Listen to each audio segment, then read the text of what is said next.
penentuan masa depan hidup mati Zahid Hamidi.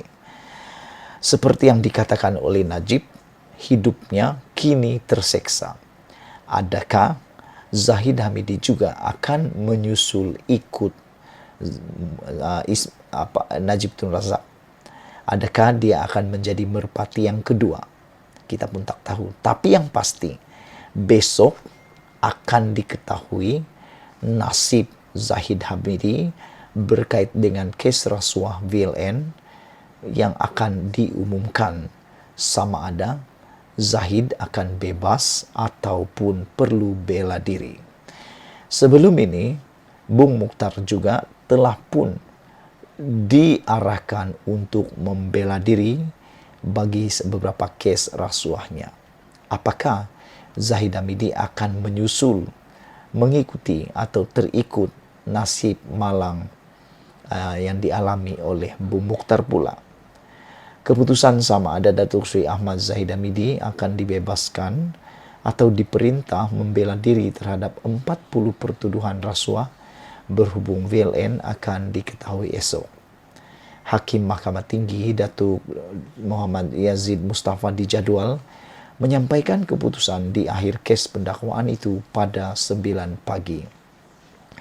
Sekiranya keputusan mahkamah memihak kepada pihak pendakwaan yang berpendapat wujud prima facie terhadap Ahmad Zahid, maka beliau akan dipanggil untuk membela diri, manakala jika sebaliknya bekas timbalan Perdana Menteri itu akan dilepas dan dibebaskan.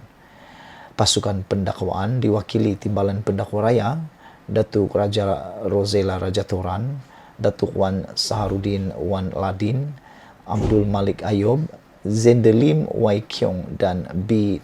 Tavani, manakala Ahmad Zahid diwakili Peguam Datuk Hisham Teh Pok Tek, Datuk Ahmad Zaidi Zainal dan Hamidi Muhammad Noor.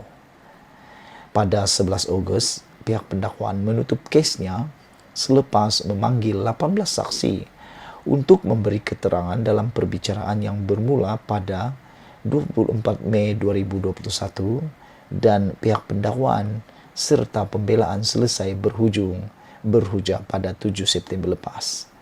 Antara saksi pendakwaan yang dipanggil memberi keterangan ialah bekas Ketua Setiausaha Kementerian Dalam Negeri Tan Sri Alwi Ibrahim serta 3 bekas pengarah Ultra Kirana Sdn Berhad, Herili Vui Kuyun, Wan Kraisisah Wan Abdul Ghani dan David Tan Siong Shun.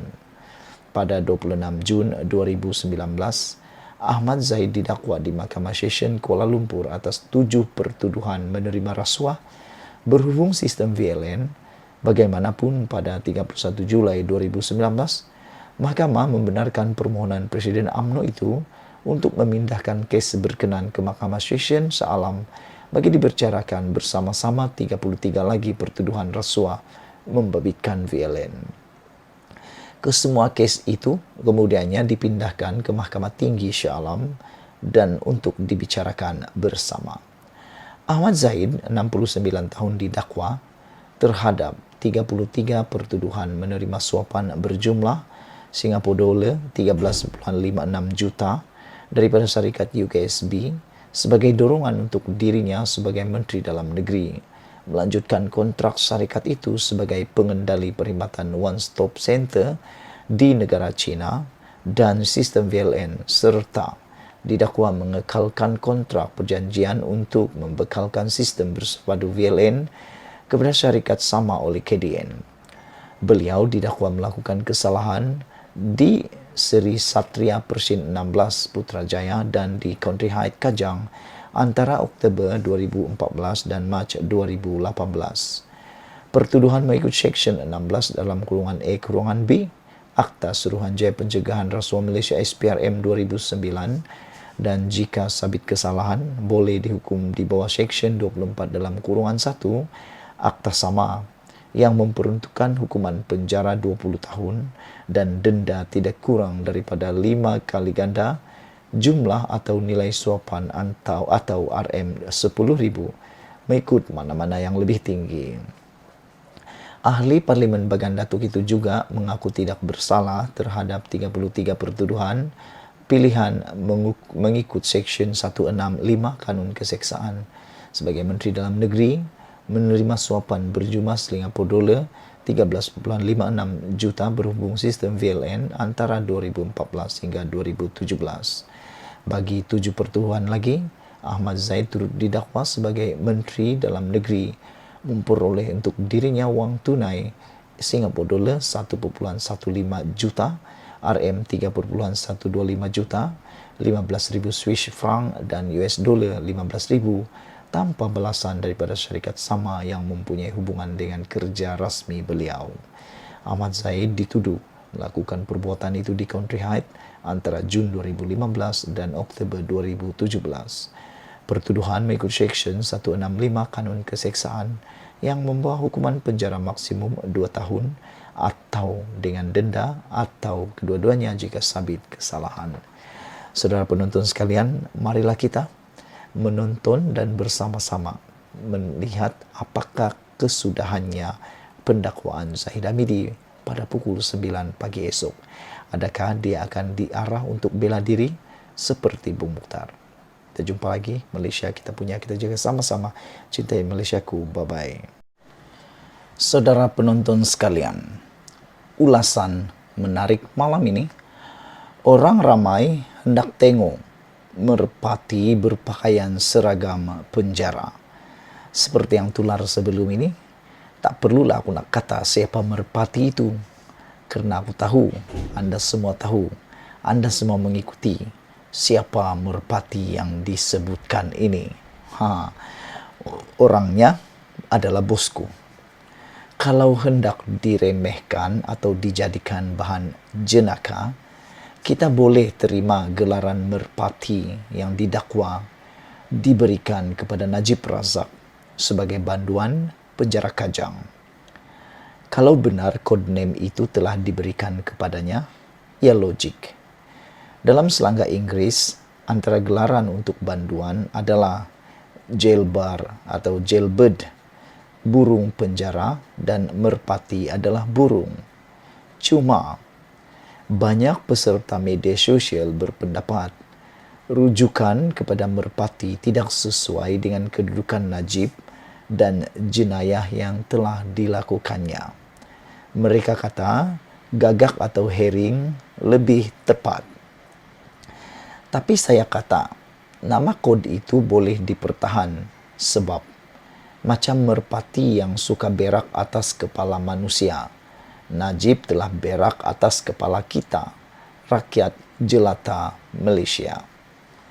Yang jadi masalah adalah dakwaan dan bukti bahawa banduan merpati ini mendapat layanan yang berbeza daripada berpuluh ribu banduan lain. Beberapa hari saja selepas masuk penjara, merpati dihantar ke Hospital Rehabilitasi Ceras, kononnya untuk rawatan kesihatan.